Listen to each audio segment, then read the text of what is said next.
498A అంటే ఏంటి? తుమ్మినా దగ్గిన 498A పెడుతున్నారు.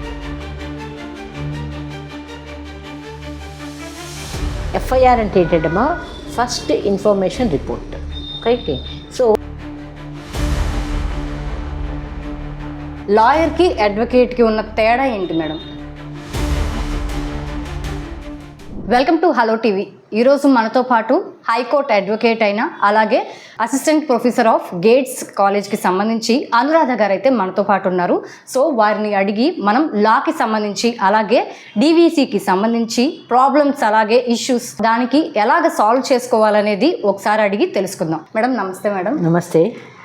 మేడం అసలు ముందు లాయర్కి అడ్వకేట్కి ఉన్న తేడా ఏంటి మేడం? ఓ వెరీ నైస్. లాయర్ అంటే ఏంటంటే లా చదివిన వాళ్ళని లాయర్ అంటారమ్మా. అయితే వాళ్ళకి లైసెన్స్ ఉంది ప్రాక్టీస్ చేయడానికని. అయితే అడ్వకేట్ అంటే ఏంటంటే ఎవరైతే కోర్టులో వాళ్ళ క్లయింట్ తరపున ఆర్గ్యూ చేస్తారో, ఎవిడెన్స్ ప్రొడ్యూస్ చేస్తారో, కోర్టులో రిప్రజెంట్ చేస్తారో వాళ్ళని అడ్వకేట్ అంటారు. లాయర్స్ ఏంటి అంటే they can work in anywhere, corporate దాంట్లో చేయొచ్చు, ఓకే, వాళ్ళ అడ్వైజులు ఇవ్వచ్చు, and they can be a consultants also. Okay, so all advocates are lawyers, but all lawyers are not advocates. Okay. So madam ఇప్పుడు మనం ఈ మధ్య కాలంలో చూసుకున్నట్లయితే ఈ లేడీస్ మీద అటాక్సే కానీ ఈ రోజుల్లో బాగా ఎక్కువైపోతున్నాయి. సో అంటే మన చట్టాలు ఏమన్నా ఎక్కువగా ఉన్నాయా? సో కఠిన శిక్షలు అనేవి పడట్లేదా? దీనికి సంబంధించి ఏమంటారంటే శిక్ష పడట్లేదా, లేదంటే పడినా ఏముంది మేము బయటకు వచ్చేస్తామనే ధీమాతో లేడీస్ మీద అటాక్స్ అనేది ఎక్కువ జరుగుతున్నాయి కదా? సో దాని గురించి ఏమంటారు? మా మెయిన్ లేడీస్ మీద అటాక్ అన్నది ఏంటమ్మా అంటే జనరల్గా ఏంటంటే లేడీ అన్నది ప్రకృతి అట్రాక్టింగ్గా ఉంటుంది, అందంగా ఉంటుంది. ఓకే, అందరికి ఇప్పుడు మనం తోటలోకి వెళ్తాము, గులాబీ పూలు చూస్తాము, ఏమనిపిస్తుంది? You will get tempted to touch it. Similarly అయితే యాక్చువల్లీ ఏంటంటే ఈ డీవీసీ, డొమెస్టిక్ వైలెన్స్ ఇవన్నీ పెళ్ళైన వాళ్ళకనమాట. పెళ్ళైన ఆడవాళ్ళు the problems they are facing in domestic అంటే ఇంట్లో వాళ్ళు చేసే ప్రాబ్లమ్స్ అనమాట. సో ఇప్పుడు మన గవర్నమెంట్ ఏం చేసిందంటే ప్రత్యేకంగా వాళ్ళకి ఒక పోలీస్ స్టేషన్స్ కూడా పెట్టింది. ఇంతకుముందు లేవు మనకి. సో ఎవరికి ఏమైనా కంప్లైంట్ ఉంటే పోలీస్ స్టేషన్కి వెళ్ళాలి. ఇప్పుడు ఈ డీవీసీస్ డీల్ చేయడానికి you have a separate police stations where they deal with this DVC matters. Domestic violence అంటే ఇళ్లల్లో జరిగే వైలెన్స్కి ఆడవాళ్ళకి ఎక్కడ వాళ్ళకి సొల్యూషన్ దొరుకుతుంది అన్నదన్నమాట. సో ఇంకోటి నువ్వు అడిగా వచ్చేసావా, చట్టాలు ఇవన్నీ ఉన్నా కానీ ఎందుకు చేస్తున్నారు అంటే మెయిన్ అమ్మ పెంపకం. Okay, the way they brought up. ఎందుకంటే ఇప్పుడు క్రియేట్ చేసేవాడు కూడా, క్రైమ్ చేసేవాడు కూడా ఒక తల్లికి బిడ్డోడే కదా. సో ఆ తల్లి తండ్రుల పెంపకము ఎలా ఉందంటే, ఓకే, వాడు బయటికి వెళ్ళి నేరాలు చేస్తున్నాడు అంటే ఇంటి వాతావరణం ఎలా ఉన్నది, హౌ దే హ్యావ్ బ్రాటప్ అన్నది మెయిన్ ఇంపార్టెంట్. అది మేడం అసలు డొమెస్టిక్ వైలెన్స్ అనేది ఒక్కటి అంటే ఇంట్లో జరిగేవి అంటే ఎటువంటివి? ఓన్లీ కొట్టడం వరకే వస్తుందా, లేదంటే డొమెస్టిక్ వైలెన్స్ కింద ఎటువంటివి వస్తాయి? డొమెస్టిక్ వైలెన్స్ అంటే ఏంటంటే కొట్టడమే కాదు, తాగొచ్చి కొట్టడము, హెరాస్ చేయటము, ఇంటి గురించి పట్టించుకోకపోవటము, ఇంట్లో మెయింటెనెన్స్కి. ఇప్పుడు ఇంట్లో భార్య పిల్లలు ఉన్నారు, వాడు తెచ్చి ఇస్తేనే కదా ఆవిడ ఏమైనా వండడానికి ఏమన్నా కదా, అట్లా ఏమి ఇవ్వకపోయినా it comes under A violence. Okay, harassing the person, physical harassment ఉంటుంది, మెంటల్ హెరాస్మెంట్ కూడా ఉంటుంది. ఓకే, టార్చరింగ్ ఏ పర్సన్. ఓకే, ఇవన్నీ కూడా దే కమ్స్ అండర్ ది పిల్లల్ని పట్టించుకోకపోవటం, వాళ్ళ ఫీజులు కట్టకపోవటం, వాళ్ళకి ఫుడ్ ఇవ్వకపోవటం, ఇవన్నీ కూడా comes under the domestic violence. Okay madam, 498A అంటే ఏంటి? ఇది గనక భార్య గనక భర్త మీద పెడితే అసలు దీని నుంచి ఎస్కేప్ అవ్వచ్చా? అసలు 498A అంటే ఏంటి? అమ్మ యాక్చువల్లీ 498A ఫస్ట్ పెట్టింది 1983లో ఆడవాళ్ళని ప్రొటెక్ట్ చేయడానికని. అప్పట్లో లేడీస్ ఎంత హెరాస్మెంట్స్ ఉన్నా కానీ ఇళ్లలోనే భరించేవాళ్ళు, కానీ they never use to go to A police station.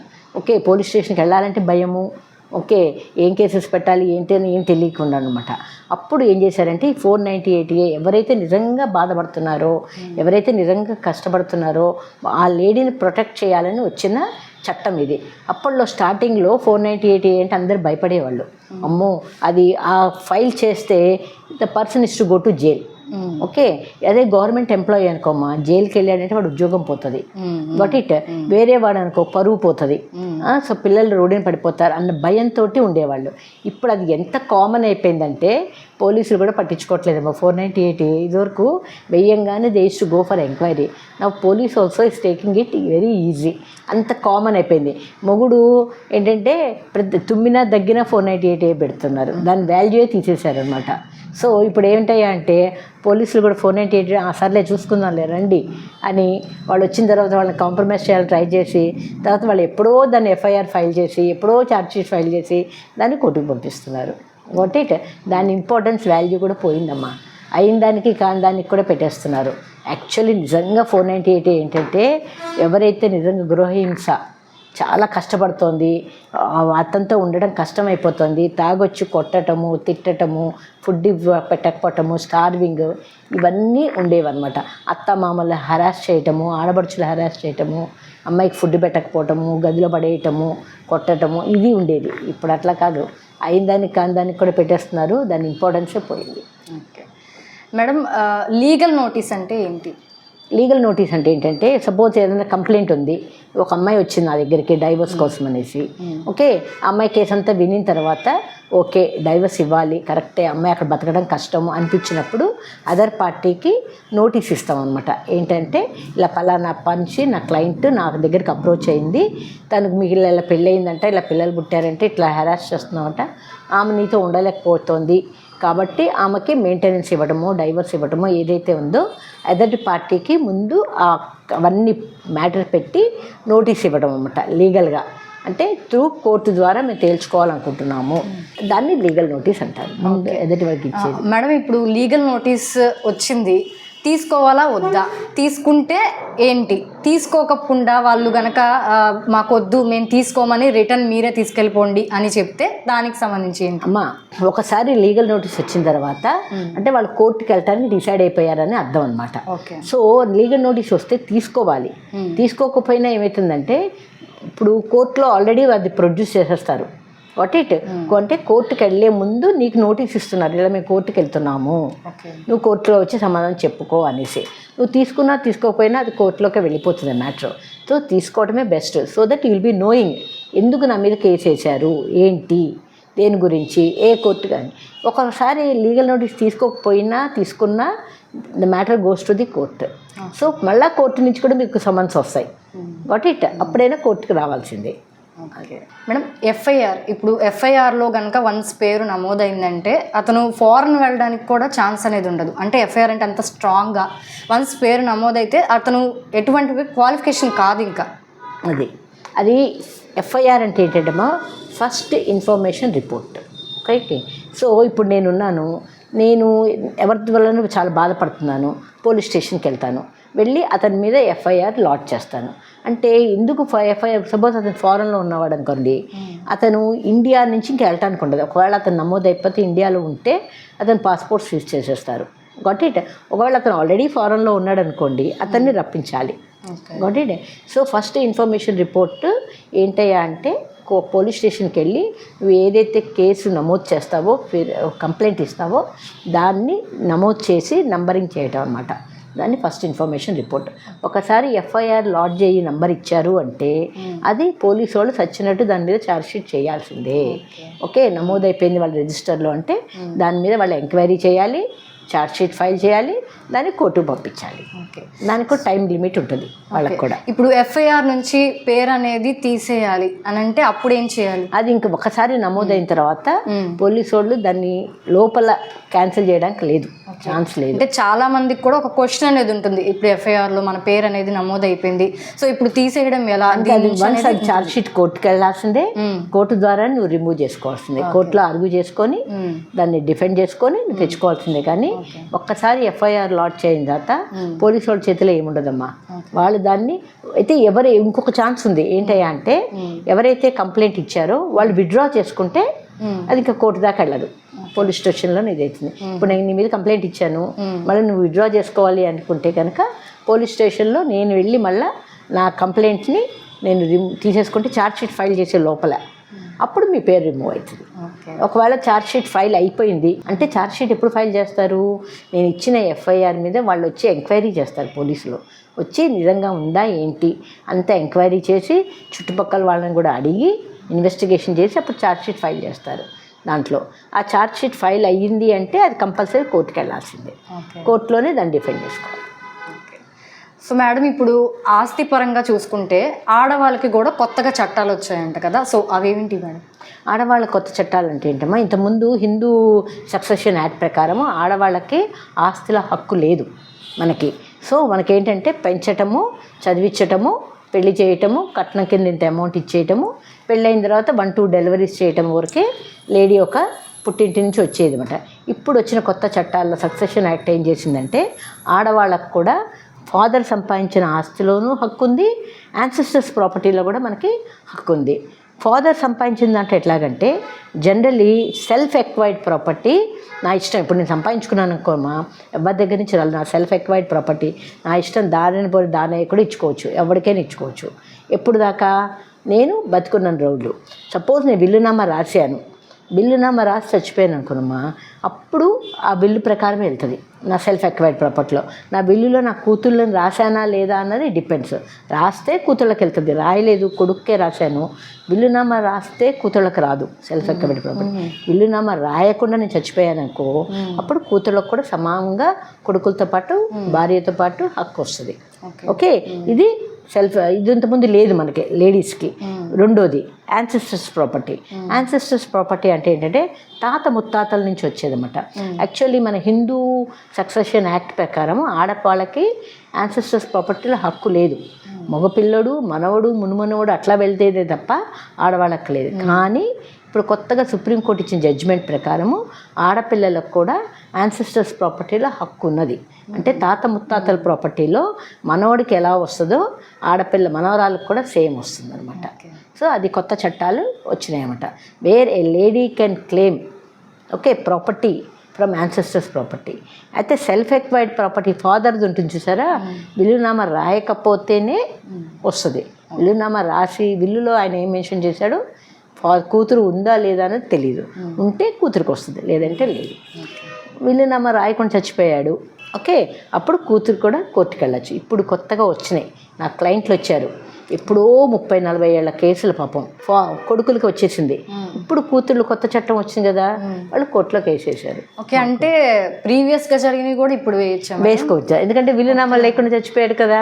ఇప్పుడు వాళ్ళు 60 సంవత్సరాలు ఆడపిల్లలు ఇప్పుడు వచ్చారు కోర్టుకి. సో లేడీస్కి కొంచెం ప్లస్ అన్నమాట, ఇది ప్లస్. అది అది ఇప్పుడు ఆస్తిలో కూతురికి కూడా వాటా అంటున్నారు కదా. సో కొంతమంది ఏంటంటే అన్నదమ్ములు వాళ్ళ తోడబుట్టుకి ఇవ్వడానికి ఇష్టపడరు. సో అలాంటి వాళ్ళకి ఎటువంటి శిక్షలు పడే ఛాన్స్ ఉంది? శిక్ష ఏం లేదమ్మా. ఇప్పుడు నేను చెప్పాను కదా, ఇప్పుడు ఫాదర్ సెల్ఫ్ ఎక్వైర్డ్, ఆయన స్వయంగా సంపాదించాడు, ఆయన విల్లు రాయకుండా పటక్కన చచ్చిపోయాడు, అప్పుడు ఆడపిల్లలు క్లెయిమ్ చేయొచ్చు. చచ్చినట్టు ఇవ్వాల్సిందే. అయితే 1/4 వస్తుంది, 1/4 షేరే వస్తుంది. ఎంతమంది ఉంటే అంతమందికి. Got it? సో తల్లి కూడా బతుకుంటే తల్లికి 1/4, ఆడపిల్లలు బతుకుంటే ఆడపిల్లలకి 1/4. ఓకే, ఇవ్వాల్సిందే. ఇక శిక్ష అనేది ఏం లేదు, ఇవ్వాల్సిందే. అదే విల్లునామా రాసి చచ్చిపోయాడు, నా ప్రాపర్టీ అంతా నా పెద్ద కొడుకుకి ఇల్లు, చిన్న కొడుకుకి పొలము, మూడో కొడుకుకి స్థలము అన్నారనుకో, అప్పుడు మాత్రం విల్లు ఉంటే మాత్రం ఆడపిల్లలు క్లెయిమ్ చేయడానికి లేదు.